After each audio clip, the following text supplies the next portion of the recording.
السلام عليكم ورحمة الله وبركاته. بسم الله الرحمن الرحيم. الحمد لله والصلاة والسلام على رسول الله محمد صلى الله عليه وسلم. أما بعد، بتوفيق الله تبارك وتعالى وقدرته ومشيئته, tunaendelea na darasa yetu ya tafsiri ya kitabu cha Al-Misbahu Al-Munir.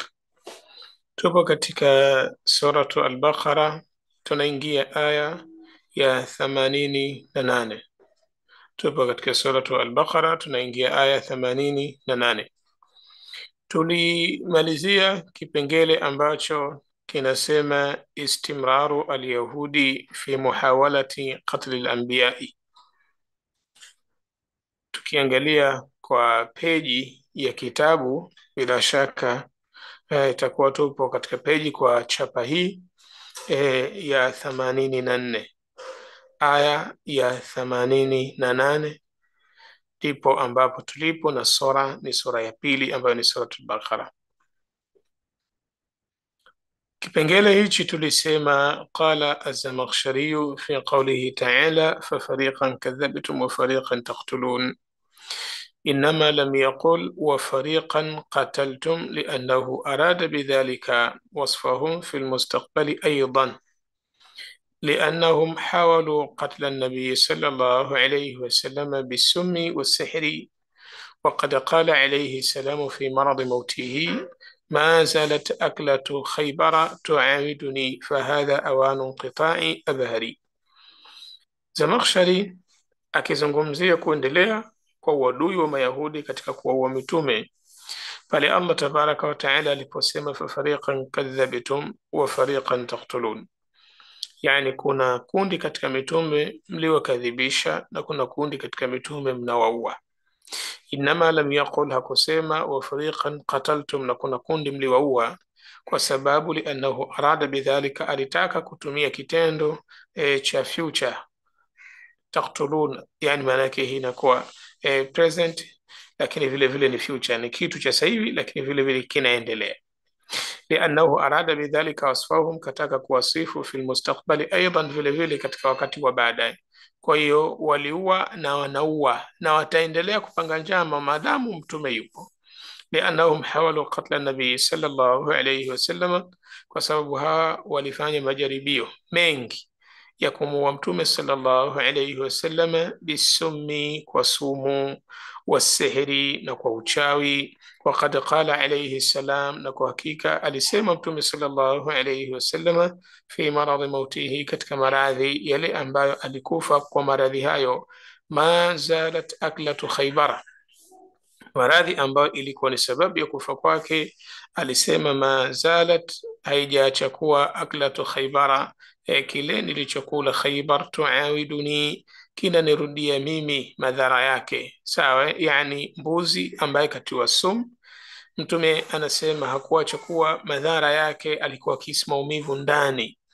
Fahadha awanu, akasema sasa wakati huu ndio wakati inqitai abahari, wa kukatika mshipa wangu ambao unapeleka damu katika moyo. Maana yake ile sumu ilisababisha tatizo katika mshipa wa damu na ukakatika, kwa sababu kasema huu ndo wakati wa kukatika. Bila shaka kapua wahi kuwa ule mshipa umepata madhara na ndiyo sababu ya kufa kwake. Kwa hiyo kasema wakati huu ndo wakati wa kukatika, na sababu kubwa ni ile sumu ambayo yule Zainabu binti al-Haritha al-Yahudia alimpatia mtume sallallahu alayhi wasallama. Kwa hiyo huyu Zainab si Muislam, Allah amlaani, ndo ambaye alimtilia sumu mtume na ikawa ni sababu ya kufa kwake. Qultu, asema Ibn Kathir, wa hadha alhadithu fi sahihi al-Bukhari wa ghayrihi, na kumbuka kuwa tumepita kwa hii ni hadithi ya Aisha radhiyallahu anha na hadithi ya kipenzi chetu Abu Huraira radhiyallahu anhu. Kwa hiyo sisi tumekumbusha pale mahala tulifika, sehemu tuliyofika, na tunaendelea barakallahu fikum katika kauli yake Allah tabaraka wa taala, وقالوا قلوبنا غلف بل لعنهم الله بكفرهم فقليلا ما يؤمنون. Mayahudi waqalu, na wakasema, qulubuna ghulfun. Ghulfun maana yake nini? Rawa Muhammad ibn Isaqa an ibn Abbas. Muhammad ibn Isaqa kapokea kutoka kwa Abdullah ibn Abbasi, waqalu qulubuna ghulfun, na wakasema kuwa nyoyo zetu sisi ghulfun, yani fi akinna. Akinna maana yake ni vizibo, mifuniko, yani nyoyo zetu sisi ghulfun, yani fi akinna, zipo katika katika mifuniko, maana yake zimefunikwa, zimezibwa. Sasa nyinyi hata msemeje, sisi hatuelewi. Yani Mayahudi wanaelezea kwa nyoyo zetu sisi ghulfun, kwamba tayari ziko zimefunikwa, kwa hiyo hata mseme hatuelewi. Waqala Mujahid, Mujahid akasema waqalu qulubuna ghulf. Ghulf maana yake nini? Alaiha ghishawa. Ghishawa maana yake ni kizibo, kile kinachoziba kitu ndio ghishawa, kile kinachofunika ndio ghishawa. Kwa hiyo nyoyo zetu sisi zimezibwa, zimefunikwa. Waqala Ikrimatu, Ikrima akasema alaiha tabi'un. Tabi'i maana yake ni kupigwa muhuri. Kwa hiyo hizi nyoyo zimepigwa muhuri. Wanasema muhuri unapigwa kwa mantiki ipi? Mimi nimenunua bidhaa, halafu bidhaa zile zikafungwa. Pale zinapofungwa panapigwa muhuri. Ni sawa na kwenda kuchukua barua katika ofisi, miongoni mwa ofisi, halafu ile barua inafungwa. Pale inapofungwa unapigwa muhuri. Maana yake ukifungua, basi itajulisha kwa yule ambaye anayesoma kuwa huyu kafungua, kwa sababu ile sehemu ya muhuri itapata tu hali yoyote ile ambayo wanajua kuwa hapa ibarua imefunguliwa. Kwa hiyo anasema kupigwa muhuri ni kuzuia kitu kisitokezee chochote, na kile kilichokuweko maana yake kisitoke. Ndio maana wakasema yani tabaa Allahu, bimaana amepiga muhuri, yani Allah amedhibiti kuwa hakuna haki itaingia, tumeelewana vizuri, katika ule moyo, wala hakuna haki itatoka. Yani mtu hatakuwa ni mwenye kumnufaisha mwingine kwa kheri yoyote, bali kwa sababu kazuiliwa juu ya ukafiri, maana yake atazidi tu kuleta athar na ataathirika kupitia ukafiri. Kwa hiyo waqala Ikrimatu, akasema Ikrima, alaiha tabi', juu yake kuna tabi', maana yake kuna nini? Kuna muhuri. Hizi nyoyo zishazuiliwa, hakuna haki itatoka kutoka katika moyo huo, wala hakuna haki itaingia. Kwa hiyo kwa sababu maneno wamesema wao, waqalu, wakasema qulubuna ghulfun, nyoyo zetu sisi zina muhuri tayari, maana yake sisi hakuna kitu mtatueleza kitaingia katika mioyo yetu, yani msijihangaishe kabisa. Na ndio maana Allah akasema katika Qur'ani, mwanzoni tumeshapita, fatatma'una an yu'minu lakum waqad kana fariqun minhum, kisha Allah tabaraka wa taala akaelezea, hivi nyinyi mna matumaini kuwa hawa watawaaminini? Afatatmauna, Allah anawakatisha tamaa kabisa kuwa hawa hawaamini. Na idadi chache ya wale wanaoamini katika Mayahudi, maana yake tayari Allah tabaraka wa taala ameshaizungumza katika qalil, maana yake kuna watu wachache hawa Allah subhanahu wa ta'ala kawapa hidayah, lakini kundi kubwa hawataamini. Na ndio maana wakasema ahlul ilmi, masihu ad-dajjal watu elfu sabini, watu 70,000 watakaompokea ni Mayahudi. Mayahudi 70,000, si kwamba Yahudi mmoja au wawili, 70,000. Hawa 70,000 wapo katika umati Muhammad.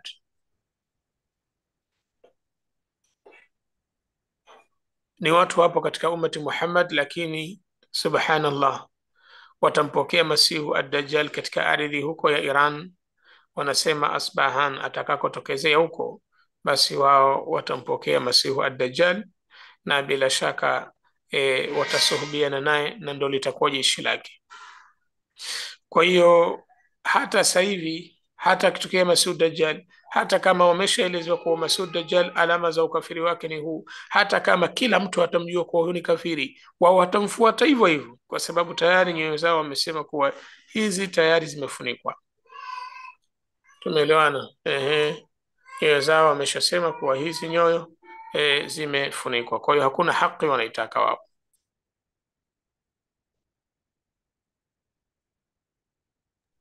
Kwa hiyo sisi tunachotakiwa kukitambua na tunachotakiwa kukifahamu juu ya hawa Mayahudi, huwa ni watu ambao tayari kwenye nafsi zao wameshajitengenezea mazingira, hawa hawataamini. Yani wewe useme usemavyo, wao hawaamini. Kisha akasema vile vile Abu al-Aliya, waqala Abu al-Aliyata ay la nafqahu, waliposema qulubuna ghulfun, maana yake la tafqahu, nyoyo zetu sisi la tafqahu, hazielewi. Waliposema qulubuna ghulf, bimaana nyoyo zetu sisi hazielewi, yani chochote kile ambacho nyinyi mtakizungumza hakiingii. Qala Mujahidun wa Qatadatu, amesema Mujahid na Qatada. Wa qaraa Ibnu Abbasin, akasoma Abdullah ibn Abbasi ghulufun bidhammi allam, wa qalu qulubuna ghulufun wa huwa jam'u. Na ukisema ghuluf maana yake ni wingi wa ghilaf. Ghilaf maana yake ni gamba la kitabu. Ay qulubuna awiyatu kulli ilmi, yani nyoyo zetu sisi zina ghilaf, maana yake lile gamba ambalo linaashiria juu ya kuwa ndani kuna kila kitu katika elimu. Ndio maana akasema qulubuna awiyatu kulli ilmi, nyoyo zetu sisi ndio zimejaza kila elimu.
Kwa hiyo tunapozungumzia ghilaf, huzungumzwa gamba la kitabu katika baadhi ya maana ghilaf, ambalo gamba lenyewe ukiliangalia linaashiria juu ya kuwa ndani kuna elimu, kana kwamba wao wamekusudia ghilaf ay qulubuna awiyatu kulli ilmi, maana yake nyoyo zetu zimekusanya kila elimu. Yani ukitutazama tu katika moyo, ukiutazama moyo, basi utakuta tayari una nembo ya elimu. Fala nahtaju ila ilmika, sisi hatuhitaji Muhammad elimu yako.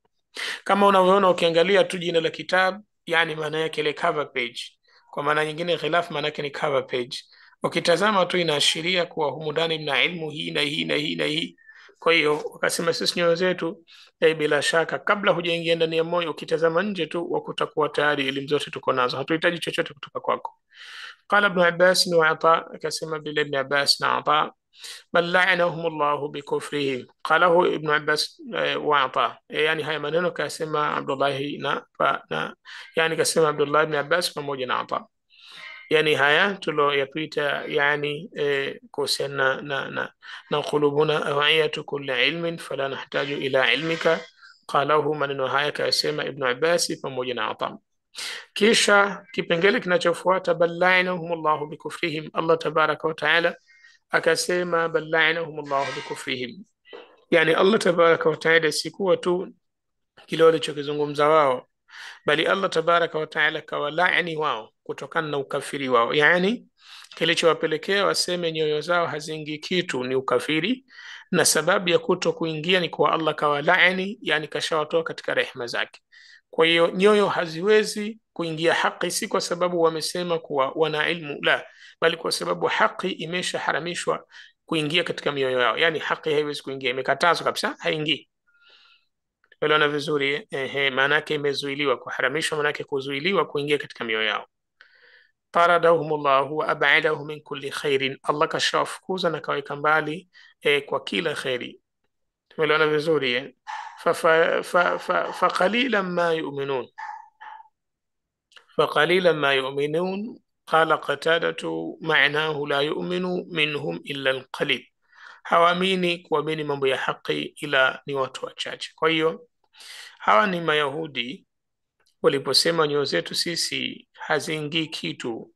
Allah akaeleza kuwa hii sio kauli labda inarudi katika matakwa yao, la, bali ni jambo kalihukumu Mola wao kwa sababu ya kufuru yao. Yani uelewe vizuri, yani wao wanaposema sisi nyoyo zetu haziingii, hazifahamu, sisi ukitutazama tu tuna ilmu, hatuhitaji elimu yako Muhammadi, moyo wetu sisi umejaa, hauhitaji chochote cha ziada.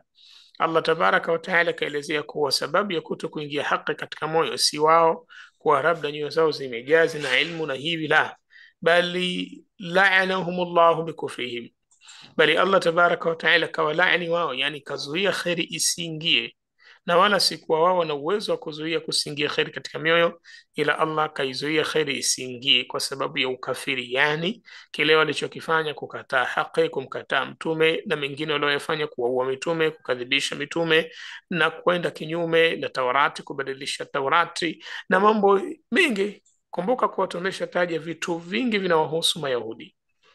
Kwa hiyo yale yote yale wanaoyafanya, yani wamekufuru, wakakufuru, wakakufuru, wakakufuru, wakakufuru, Allah tabaraka wa taala akawalani subhanahu wa taala. Kwa hiyo ile kulaaniwa na Allah tabaraka wa taala ndiyo kumepelekea mioyo ile sasa ipate vizuizi, hakuna haki inaingia. Faqalilan ma yu'minuna, yani la yu'minu minhum illa alqalil, wachache katika wale ambao Allah tabaraka wa taala akawatakia huda ndio wanaoamini. Na ndio maana alipokuja Mtume sallallahu alayhi wasallama kwa moja katika watu, kijana kafikiwa na sakaratil maut, yuko pembeni babake.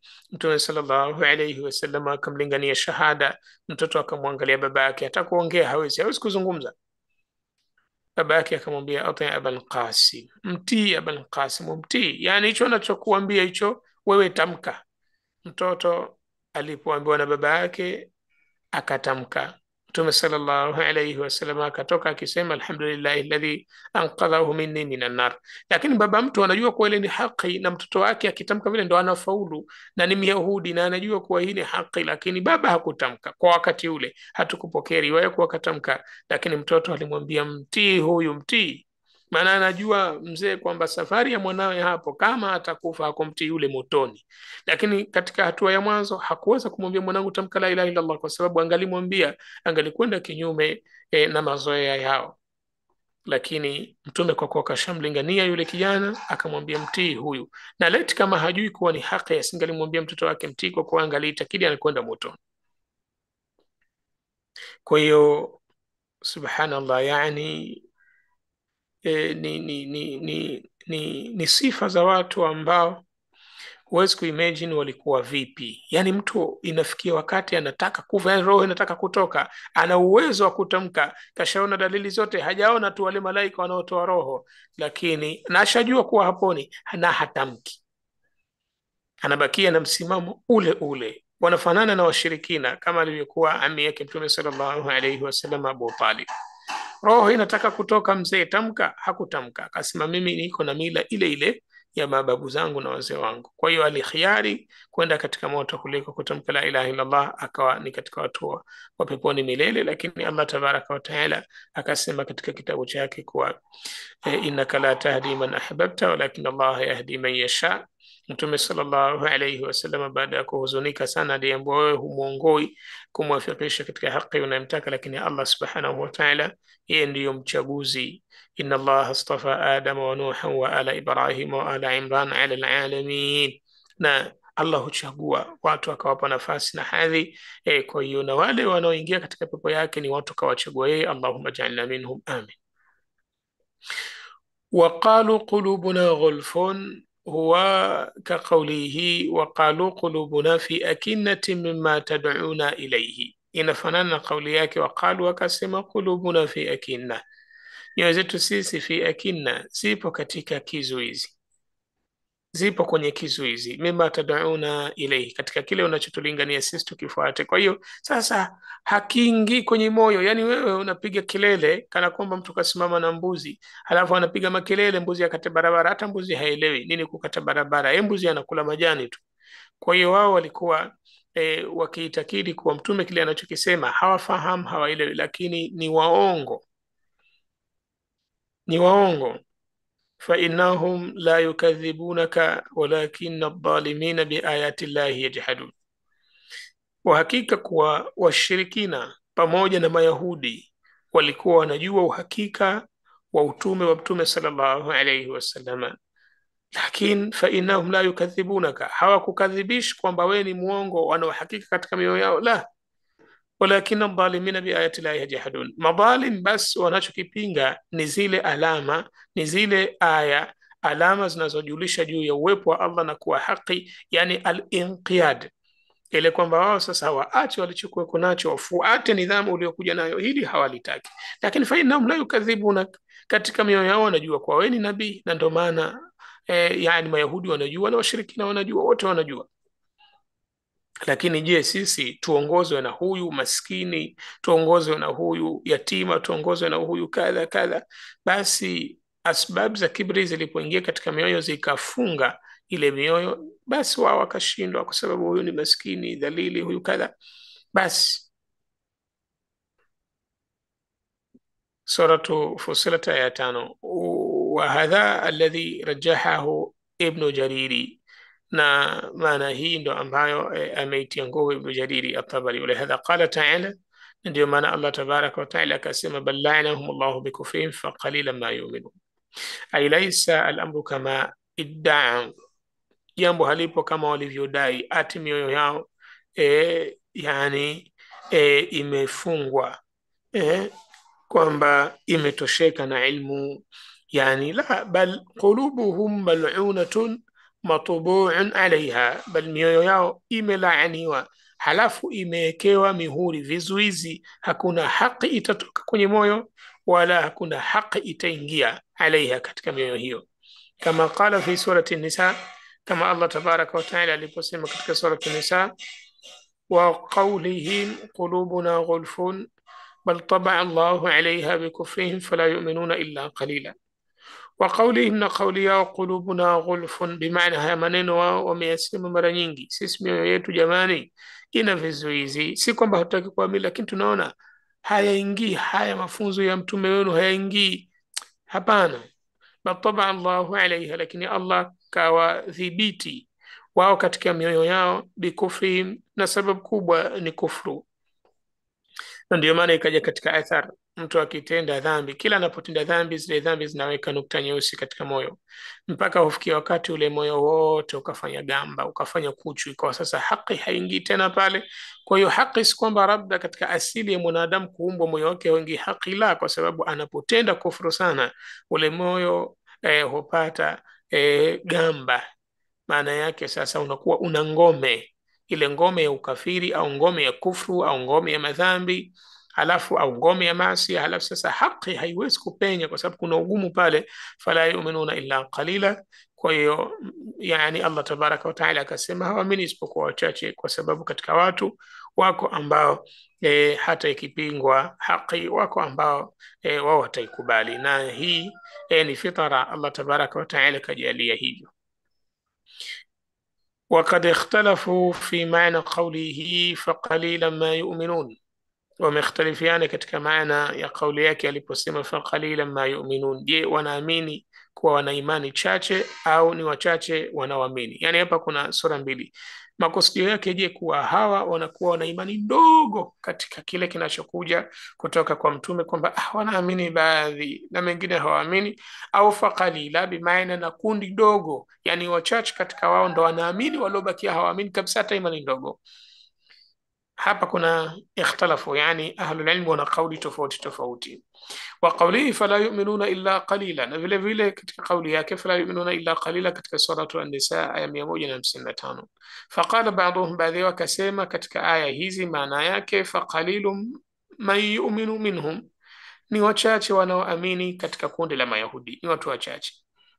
Waqila, na inasemekana faqalilun imanuhum, imani yao ni chache. Kwa hiyo hapo kuna kauli mbili, ima wanaoamini ni wachache na ima imani yao ni chache, na yote yanakubali kwa sababu Mayahudi bila shaka walikuwa wanakubali Mtume sallallahu alaihi wasallama, kwani hufahamu wanapokutana na wale ambao wameamini wanawaelezea kuhusiana na ukweli wa Mtume sallallahu alaihi wasallama na mambo mbalimbali, mpaka wanaporudi kwa watu wao wanawaambia, jamani, wale watakuja kutolea hoja, mkishawaambia kwa yule kweli mtume na hivi na hivi, msiwaambie. Kwa hiyo walikuwa wana maarifa na wanakubali kitu. Au qalilun man yu'minu minhum, yani ni wachache. Imethibiti katika Mayahudi bila shaka wakati wa Mtume sallallahu alaihi wasallam, hata mtoto wa raisi wa wanafiq, yani yule raisi wa Mayahudi mnafiq yule Abdullah ibn Ubay ibn Salul, mtoto wake Abdullah ibn Abdillah, yeye huyu alisilimu na wengine katika, lakini walikuwa ni wachache, idadi ndogo sana. Kwa hiyo yote haya nakubali bimaana annahum yu'minuna bima jaahum bihi Musa min amri al-ma'ad, wao wanaamini kile ambacho kaja nacho Musa katika habari za kufufuliwa, wa thawabi, yani na thawabu, wala iqab na adhab. Al-ma'ad ni kufufuliwa, kurejea kwa Allah, thawabu ni malipo, al-iqab ni adhabu. Walakinahu imanu la yanfa'uhum, lakini imani ya kuamini hayo haiwanufaishi wao. Kwa nini? Kwa sababu wasi washakuja na wapo katika zama za Mtume Muhammadin sallallahu alayhi wasallama, walitakiwa wanapokuja nabii baada ya nabii wao wamsadikisha nabii aliyofuata, liannahu maghmurun, maghmur bimaana majhulun bima kafaru, imani yenyewe haionekani kwa sababu ya kufru yao, bima kafaru bihi, kwa sababu ya kile walichokikufuru, yani kwa kufru yao, min alladhina jaahum bihi Muhammadun sallallahu alayhi wasallam, katika wale ambao walikuwepo aliyokuja kwao Mtume sallallahu alayhi wasallam. Tunarejea tena bimaana makusudio yake, faqalilan ma yu'minuna, wakasema qalilun man yu'minu minhum, ni wachache wanaoamini katika Mayahudi, na inasemekana qalilun imanuhum, imani yao ni chache. Bimaana makusudio yake annahum, kwa wao, yu'minuna bima jaahum bihi Musa, wanaamini kile alichowaletea Musa, min amri al-ma'adi, katika mambo ya kufufuliwa, wa thawabi, na malipo, wal iqab, na adhabu. Walakinahu, lakini imanun la yanfa'uhum, imani ambayo haiwanufaishi wao, liannahu, kwa sababu imani hiyo, maghmurun bima kafaru bihi, imefichwa, majhul, haifahamiki, imefichwa kwa kile walichokikufuru wao, min alladhina jaahum bihi Muhammadun sallallahu alayhi wasallama, katika wale ambao aliwajia wao Mtume sallallahu alayhi wasallama, bila shaka imani yao haionekani kwa sababu walichokikufuru kimevunja imani yao. Na ndio maana sisi tukao tasoma masaili ya kiitikadi, ikiwemo kuwasadikisha mitume wote. Wallahi, yote ambaye yupo katika ummati Muhammadin sallallahu alayhi wasallama, halafu akamkataa mmoja katika manabii, akakataa kimoja katika vitabu, anakufuru kufru ya kumtoa katika mila ya Uislamu, na ni mambo ya kiitikadi. Sasa wao walikuwa wana akhta katika mambo ya kiitikadi, wana akhta katika ahkamu za kisheria ambazo sio katika mambo ya kiitikadi, yani ni watu ambao walikuwa wana kufru kufru kufru. Ndio maana Allah tabaraka wa taala akawalaani. Waqala ba'dhum, baadhi yao wakasema, innama kanu ghaira mu'minina bishay, hawa hawakuamini chochote, hawakuwa waamini kwa jambo lolote lile. Wa innama qal qalilan, lakini Allah tabaraka wa taala akasema qalilan ma yu'minuna wa hum biljamii kafirun, wachache ambao wanaamini na wao wengi wote walikuwa ni makufar. Kama taqulu al-arab, hii ni kama wanavyosema Waarabu, qalla ma raaitu mithla hadha qat, mara chache kuona kitu kama hichi, yani turidu ma raaitu mithla hadha qat, yani kwamba mimi sijaona kama hichi hata siku moja, kana kwamba qatu ni negative ambayo inaashiria kile kitu kuwa hakijawahi kutokezea. Tumeelewana vizuri eh? Yani hii inatilia mkazo ile negative, fama raaitu, sijaona kabisa kama hii, mara raaitu, sijaona kabisa, yani hata sijaona.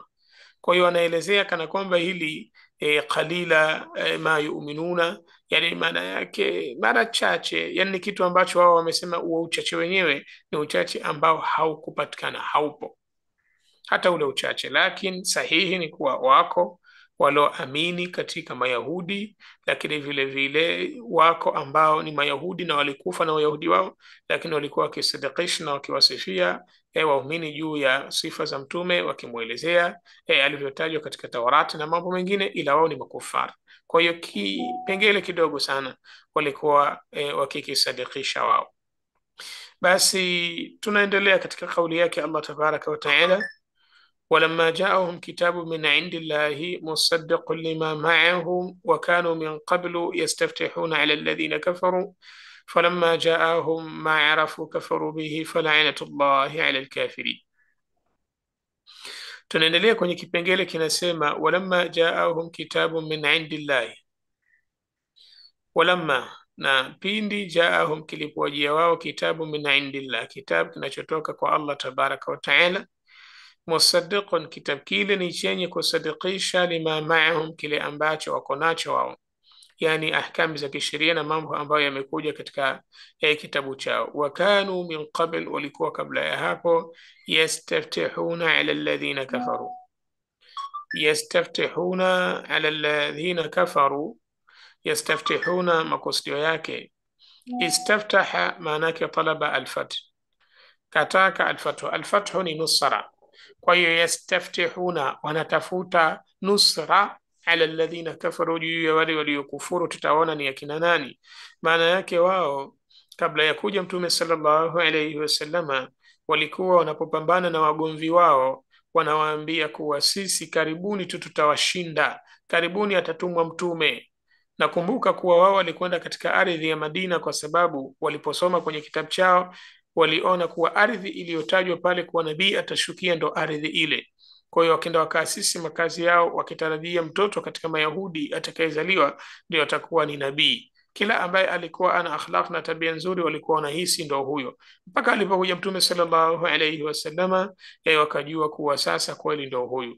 Kwa hiyo wakati wanamsubiria nabii wakiitakidi atakuwa ni Myahudi, huku mapambano ya vita yanaendelea, walikuwa wakiwaambia Waarabu na washirikina kuwa karibuni tu sisi atakuja nabii, na bila shaka tutawaua nyinyi mauaji makubwa, kwa sababu nabii atakuwa yeye ana ile nguvu anayopewa na Allah tabaraka wa taala.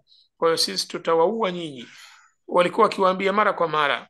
Ndio maana Allah akasema wakanu min qablu, walikuwa kabla ya kuja mtume, yastaftihuna, walikuwa wakitafuta nusra ala alladhina kafaru, juu ya wale waliokufuru kupitia Mtume sallallahu alayhi wasallam, wakiitakidi atakuwa ni katika Mayahudi. Kwa hiyo wanatafuta ule ushindi, wakiitakidi kuwa atakaye kuja na atakayesimamia jukumu la kuwashinda maadui zao atakuwa ni nabii wa Kiyahudi. Falamma jaahum ma arafu, basi kilipowajia wao kile ambacho kwamba wanakifahamu, na hii ni kuwa mtume na kitabu na sheria na mambo yote yaliyoelezewa katika Taurati, yalipowajia yale wanayoyafahamu, mtume, kitabu na mambo mengine, kafaru bihi, wao wakayapinga, wakakufuru. Fala'natullahi ala alkafirin, kufru yao hii ni sababu kubwa ya laana. Maana yake Allah tabaraka wa taala kwenye vipengele vingi huzungumza kuwa huyu kakufuru, huyu kakosea, lakini anapofanya itlaqi ya neno laana, akaliachia neno laana, ina maana kufru ya yule ambaye anaijua hii haki halafu akaipinga, akaipiga vita haki, akampiga vita mwenye haki, akafanya khiana katika haki, yani anafanya mambo mpaka hufikia wakati Allah tabaraka wa taala akamuingiza katika listi ya wale waliolaaniwa. Kwa hiyo kitazama kuwa sifa za mtu kuitaka haki kisha akaipinga, wanaokwenda kwa kesi za ndoa kwa makadhi, wanaokwenda kwa mashekhe, shekhe kashakwambia ni haram kumwingilia mke wako kinyume na maumbile, ni haram kufanya hivi, kisha unafika nyumbani, bwana shekhe, bwana shekhe, sasa hivi ni wakati wa mambo ya kileo na hivi na hivi, unafanya jambo ambalo tayari umekwenda mwenyewe, umetaka uifahamu haki, ushaelezewa haki, alafu unaipinga haki, ni sababu za kulaaniwa. Kwa hiyo ni mambo ya kuyaepuka kabisa kabisa. Ndio maana baraka katika maisha hakuna, kwa sababu watu wengi leti kama wangalikuwa wanasimamishiwa hukumu za kisheria wangalikuwa wameshauliwa kwa sababu wameoa kisha wakazini, wengine wangekuwa washapigwa mikwaju kwa sababu wanazini, wengine wameshasimamishiwa hukumu za kisheria za kuuliwa kwa sababu wameua. Yani dunia imekuwa haina baraka kwa sababu ndani yake kuna watu ambao walitakiwa wasimamishiwe hukumu hawakusimamishiwa. Maana yake watu wamezongana, waliokuwa wana kitu cha haki na batil.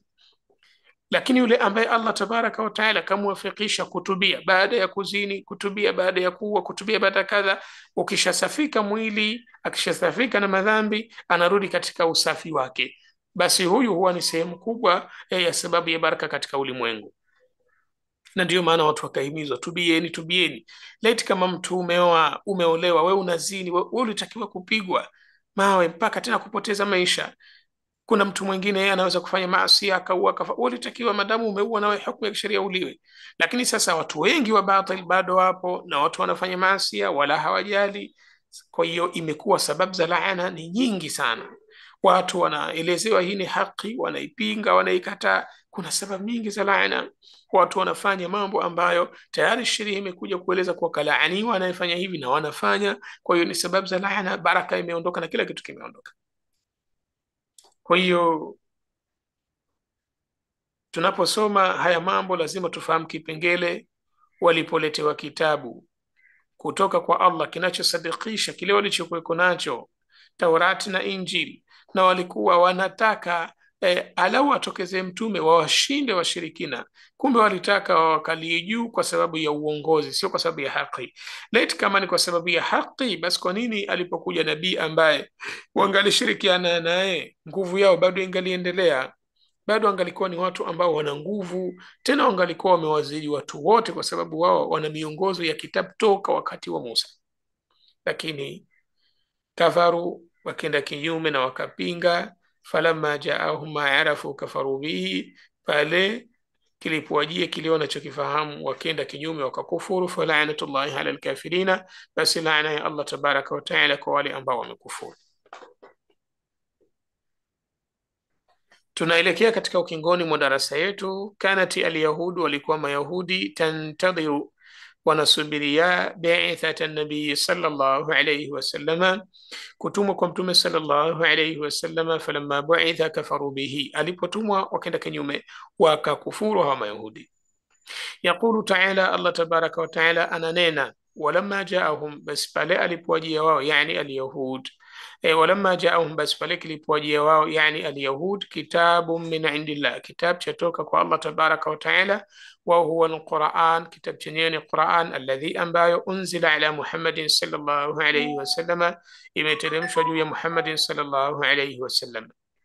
Kilipowajia wao kitabu, musaddiqun lima ma'ahu, yani min at-Taurat, kinasadikisha kile walichokuwa nacho, makusudio yake ni Taurati.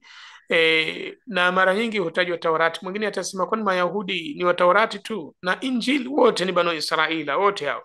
Lakini Taurati kwa sababu wale watu wake ndo waliokuwa katika mji wa Madina, wale watu wa Taurati ndo waliokaa pale, kama tulivyopita katika darasa iliyopita kuelezea makabila kina Banu Qainuqa, Banu an-Nadir, Banu Quraidha waliokuwepo pale katika mji wa Madina. Hawa ndio ambao wanazungumzwa sana kwa sababu ndio walikuwa wakifanya vituko na vitimbi na kushirikiana na washirikina kama vita vya Ahzab. Walifanya msaada mkubwa sana, wakawatia hofu waumini, yani walifanya vituko vingi kwa sababu wapo katika mji ule. Hawa ndio wanaozungumzwa, ambao hawa walikuwa wakitumia Taurati wao. Kina Najashi yani mfalme wa Habasha na wengine huko, wao walikuwa wakitumia Injili na habari yao ni maarufu katika mambo mbalimbali. Vile vile wao walikuwa wakijua kuwa kuna nabii atakuja, yani wote waliopita Banu Israila walikuwa wanajua kuwa kuna nabii atakuja. Kauli yake, wakanu min qablu, walikuwa kabla ya kuja huyo nabii, yastaftihuna ala alladhina kafaru, yani waqad kanu, walikuwa wao min qabli majii hadha ar-rasul, kabla ya kuja huyo nabii, bihadha alkitab, na hichi kitabu, yastansiruna, wanatafuta ushindi, bimajiihi, kwa kuja kwake, yani sisi tutapata ushindi akija, ala a'daihim, juu ya maadui zao, min almushrikina, katika wale washirikina, idha qataluhum, ikiwa watapambana nao baada ya kuja watashinda, na walikuwa wakiwaambia idha qataluhum, pale wanapopigana nao, leo mmetushinda, lakini atakuja nabii tutawashinda. Yaquluna innahu sayubathu nabiyun, wanasema kuwa atatumwa mtume fi akhiri zaman, katika nyakati za zaman. Ukiambiwa akhiri zaman, maana yake nyakati za mwishoni. Naktulukum maahu qatla adin wa irama, sisi tutawaua mauaji ya Adi, maana yake hatutabakisha mtu.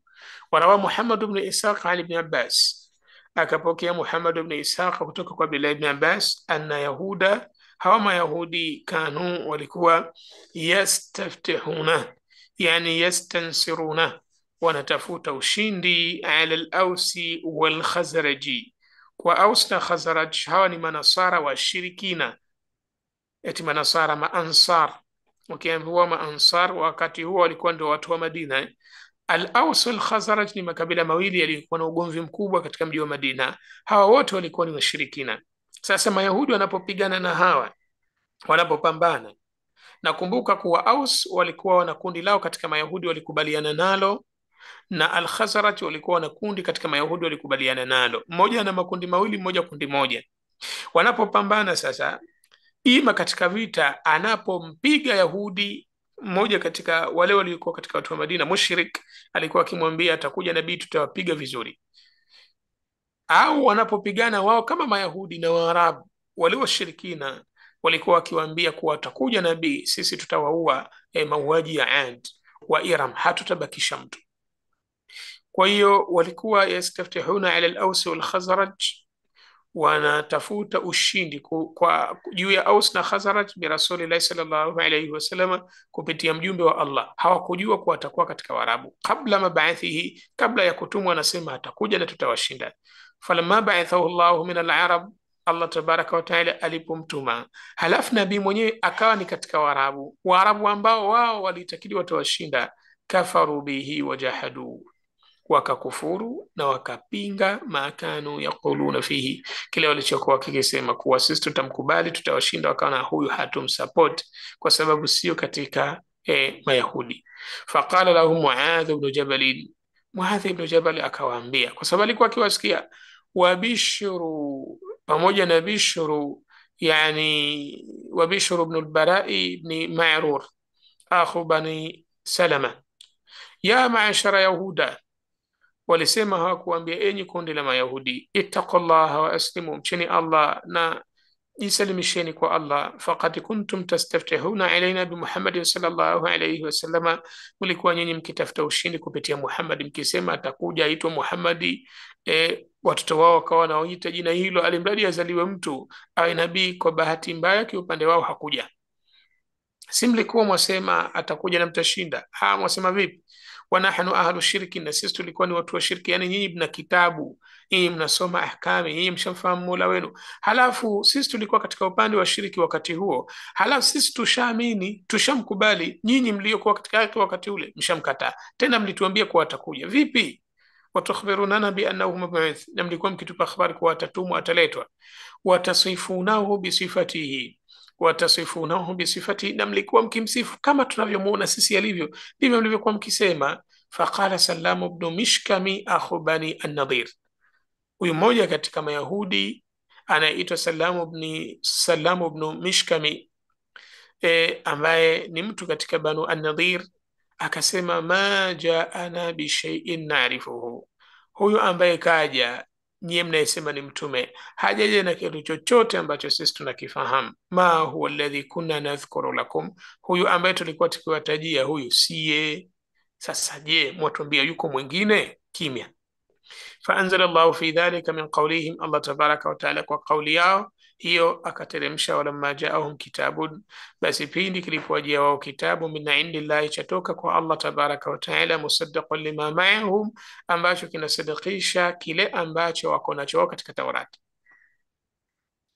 kama aya ilivyokuja. Waqala Abul Aliyati, akasema Abul Aliya, kanat alyahudu, walikuwa Mayahudi, tastansiru bi Muhammadin sallallahu alayhi wasallam ala mushrik al-arab, walikuwa wakitafuta ushindi, wakitarajia kuwa atakuja nabii atawapa nguvu wao na watashinda. juu ya Waarabu.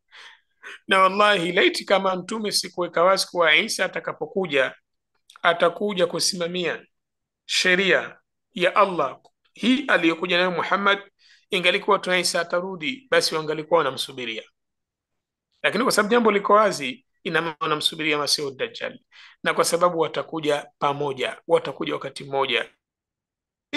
Kaja atakuja Isa, hatachukua muda hapo hapo, watakuja wote. Na bahati nzuri Isa atashuka katika ardhi ya Dimashki katika sala alfajiri. Ataambiwa tusalishe nabii, atawaambia salisheni nyinyi, watu watamjua. Yani utakapofika wakati watu watajua kuwa huyu alokuja sasa hivi huyu ndo Isa mwenyewe, na watamtaka asalishe katika sala alfajiri. Wakati kumbuka kuwa Isa atapewa taarifa kuna Masihu Dajjal naye tayari katokea katika ardhi ya Asfahan, anaranda katika miji. Isa ataanza kufanya kazi ya kumtafuta huyu yuko wapi. Kumbuka ambao watamsupport Masihu Dajjal watakuwa ni Mayahudi, na watakaomsapoti Isa watakuwa ni wale waumini wa ummati Muhammad sallallahu alaihi wasallama. Na kumbuka Isa ni katika Mayahudi, lakini wao wametengeneza tofauti. Mayahudi anapoamini tu mtu dini ya Allah kisawasawa, anakuwa sio katika wao. Ndio maana yule Masud Dajjal hata hatujambua kwa watakuwa katika Mayahudi, wao watamuona huyu ndo anatufaa, 70,000 watakuwa naye. Subhanallah, yaquluna Allahumma ba'ath hadha an-nabiyya, yaqulun wa wasema Allahumma, yani ya rabbi ib'ath hadha an-nabiyya, mlete huyu nabii alladhi ambaye najiduhu maktuban indana, tunamkuta yupo kwenye vitabu vyetu. Walikuwa akiomba dua, mlete hata nuadhiba almushrikina wa naqtulahum, mpaka tuadhibu washirikina na tuwaue. Kwani Allah alilikataa hili? Hakulikataa. Lakini je, wao walimwamini? Kwa sababu wangalimwamini wangalifanya hivi hivi. Yoyote katika washirikina alipigwa vita, na hili ni jambo maarufu. Lakini je, wao hii ilikuwa ndo nukta yao au lengo kwamba wawaadhibu ili wawakalie juu yao kimadaraka? Hawataki dini, hawakuwa wakitaka dini hao. Letu wangalikuwa wanataka dini, wangalimwamini Mtume sallallahu alaihi wasallama na wangalipata sharaf kama walivyokuwa kina Umar, kina Abu Bakar na wengine ambao kwa wakati huo walikuwa ni washirikina, hali ya kuwa Mayahudi tayari wao wana ilmu na maarifa juu ya kitabu cha Mola wao. Lakini Allah akawapa sharaf kina Umar, kina Abu Bakar dhidi ya Mayahudi ambao walikuwa na sharaf kabla, kwa sababu wao ni watu wa kitabu na wenzao ni washirikina. Lakini Allah tabaraka wa taala hakuwataka wao, kwa sababu la'anahum bikufrihim, Allah aliwalaani kwa kufru yao. Falama ba'atha Allahu Muhammadan sallallahu alayhi wasallam, Allah alipomtuma Muhammadin sallallahu alayhi wasallam, waraau annahu min ghairihim, wakamuona sio katika wao, kafaru bihi, wakampinga, hasadan lilarab, basi wanahusuda tu na Waarabu, waliwahusudu kwa sababu nabii kaja akiwa ni katika Waarabu na hayakuwa mazoea yao. Wao hum ya'lamuna annahu rasulullah sallallahu alayhi wasallam, aliyekuwa anajua kuwa huyu ni mtume sallallahu alayhi wasallam. Faqala Allah ta'ala, Allah tabaraka wa ta'ala akasema, falamma ja'ahum ma arafu kafaru bih, kilipowajia wao kile ambacho wao wanakifahamu vizuri, kafaru bihi, wakakufuru. Yani mtume, sifa za mtume, kitabu cha Allah tabaraka wa taala na mambo mengi, mpaka mambo ya vita na vitu gani, kuwa huyo atakuja kupigana na hivi, yote walielezewa kwenye Taurati kwa kile ambacho sisi tunakikumbuka. Wallahu a'lam. Fala'natullahi 'ala alkafirin, laana kubwa ipo kwa wale ambao imethibiti kwa wao kufru. Alkafirin ni ismu alfa'il yenye maana kuwa wale waliothibiti kuwa hawa ni makafiri, basi maana yake wamelaaniwa. Hawa watakaa katika moto milele, kwa sababu tayari laana imeondoa rehema ya Allah tabaraka wa taala fi dunia wal akhirah. Nasal Allah tabaraka wa taala assalamata wal afia. Tutakuja kuendelea katika aya 90, kauli yake Allah tabaraka wa taala, bi'sa mashtaraw bihi anfusahum an yakfuru bima anzala Allah baghya أن ينزل الله من فضله على من يشاء من عباده فباءوا بغضب على غضب وللكافرين عذاب مهين. وللكافرين عذاب مهين. Yani hii laana inapelekea wao kuadhibiwa adhabu ambayo muhin, ni adhabu itakayomweka mtu katika udhalili wa kupitiliza. Lakini tutakuja kuona kitu gani wasema ahlul ilmi juu ya hii aya katika darasa inayofuata. Wallahu tabaraka wa taala a'lam. Bila shaka darasa yetu itakuwa mpaka siku ya Jumatatu.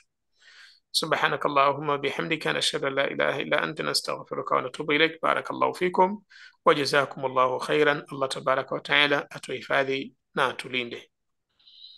Amin.